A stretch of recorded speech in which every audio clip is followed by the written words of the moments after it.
غیر مسلمین بھائیوں کے جو حقوق اسلام نے دیے ہیں ان میں سے ایک اہم حق یہ ہے کہ کسی اسلامی ملک میں بھی اگر کوئی غیر مسلم رہ رہا ہے انہیں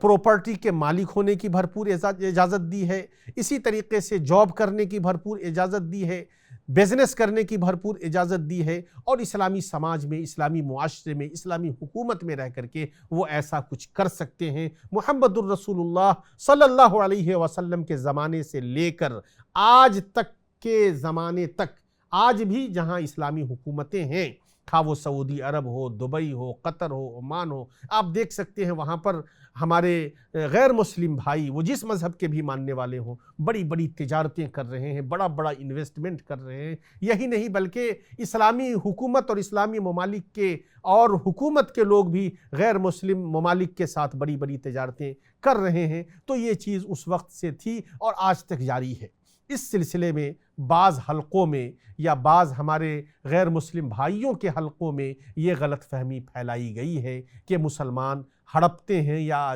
روزگار کے مواقع نہیں دیتے دوسروں کو، یا جاب کے یا پراپرٹی کا مالک ہونے کے مواقع نہیں دیتے، اور یہ کہہ کر کے کچھ لوگوں کو بھڑکاتے ہیں کہ وہ مسلمانوں کو روزگار سے دور کریں، جاب سے دور کریں۔ حالانکہ یہ ایک فیکچول ایرر ہے، تاریخی بڑی غلطی ہے اور حقائق کے خلاف ہے۔ ہماری ذمہ داری ہے کہ ہم انہیں اسلام کے بارے میں صحیح جو معلومات ہے وہ پہنچائیں، اور جن ذہنوں میں غلط فہمیاں پیدا ہو گئی ہیں ان تک اسلام کے صحیح اصول و ضوابط پہنچائیں تاکہ ان کے ذہنوں سے اس طرح کی غلط فہمی نکل سکے۔ میرے بھائیوں، نہ صرف یہ کہ اسلام نے غیر مسلم والدین کے ساتھ حسن سلوک کی اجازت دی، اور نہ صرف یہ کہ انہیں اسلامی ملک میں جاب کرنے اور بزنس کرنے اور پراپرٹی کا مالک ہونے کی اجازت دی، بلکہ اسلام نے غیر مسلم بھائیوں کے تئیں اپنے آپ کو اتنا سینسیٹیو بتایا ہے کہ اگر آپ کے پڑوس میں کوئی غیر مسلم رہ رہا ہے اور وہ ضرورت مند ہے، اس کو پیسے کی ضرورت ہے، اس کو مدد کی ضرورت ہے،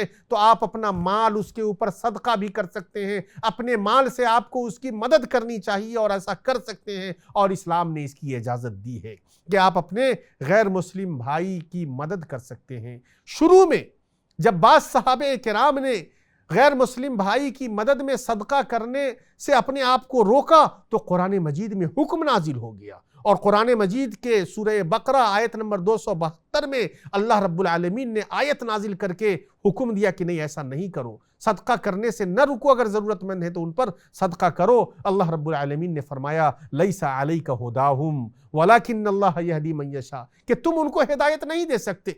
اللہ جسے چاہے گا وہ ہدایت دے گا، اللہ جسے چاہے گا ہدایت عطا کرے گا۔ اگر انہوں نے اسلام قبول نہیں کیا ہے تو اس کا مطلب یہ نہیں ہے کہ تم ان پر خرچ نہ کرو۔ اللہ نے آگے فرمایا وَمَا تُنْفِقُوا مِنْ خَيْرٍ فَلِأَنفُسِكُمْ، کہ جو بھی تم خیر خرچ کرو گے وہ تمہارے لیے ہے۔ وَمَا تُنْفِقُونَ إِلَّا ابْتِغَاءَ وَجْهِ اللَّهِ، اور جو تم خرچ کرتے ہو وہ اللہ کی خوشنودی حاصل کرنے کے لیے ہوتی ہے۔ وَمَا تُنْفِقُوا مِنْ خَيْرٍ يُوَفَّ إِلَيْكُمْ وَأَنْتُمْ لَا تُظْلَمُونَ، اور جو بھی تم اللہ کے راستے میں خرچ کرو گے اس کا بھرپور بدلہ تمہیں دیا جائے گا، اس کا بھرپور بدلہ تمہیں ملے گا، اور اس میں کچھ بھی کمی نہیں کی جائے گی۔ تو غیر مسلم بھائیوں پر اگر وہ ضرورت مند ہیں تو ہم ان پر صدقہ بھی کر سکتے ہیں۔ البتہ جہاں تک زکوٰۃ دینے کا مسئلہ ہے تو یہ مسئلہ میں ساتھ کا ساتھ بتاتا چلوں کہ غیر مسلم کو ہم زکوٰۃ نہیں دے سکتے۔ زکوٰۃ کی رقم جو قرآن مجید میں بیان کی گئی ہے انہی مد میں خرچ کی جائے گی، ایون کہ مسلمانوں کو بھی ان مد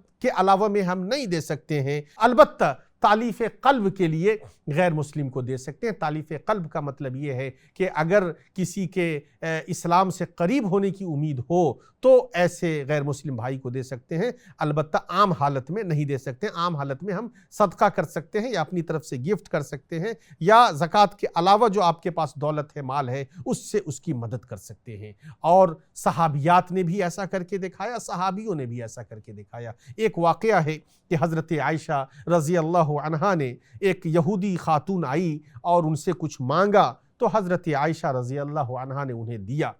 جب انہیں دیا، مدد کیا،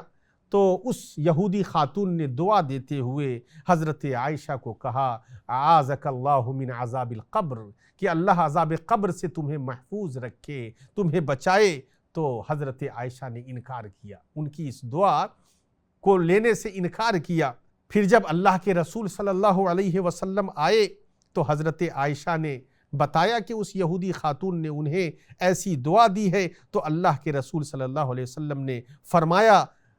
ثم قال لنا رسول اللہ صلی اللہ علیہ وسلم بعد ذلك انه اوحی الی انکم تفتنون فی قبورکم، کہ تمہیں قبروں میں آزمائش میں ڈالا جائے گا۔ تو میرے بھائیوں، یہ آپ نے دیکھا کہ حضرت عائشہ نے بھی یہودی خاتون ضرورت کے لیے مانگنے آئی تو ان کو دیا، اور یہ ثابت ہے اسلامی تاریخ میں صحابہ کرام سے اور اسلامی تاریخ میں کہ مسلمانوں نے ضرورت پڑنے پر اپنے غیر مسلم بھائیوں کی مدد کی ہے، اور اس سلسلے کو آج بھی ہمیں جاری رکھنا چاہیے۔ ان کے ساتھ حسن سلوک اور ان کے ساتھ انصاف کرنے کے ساتھ ساتھ ضرورت پڑنے پر ان کی مدد بھی ہمیں کرنی ہے۔ مرسی ٹی وی کے مزید ویڈیوز کے لیے ہمارے چینل کو سبسکرائب کریں اور بیل آئیکن کو ضرور دبائیں۔ جزاک اللہ خیرن۔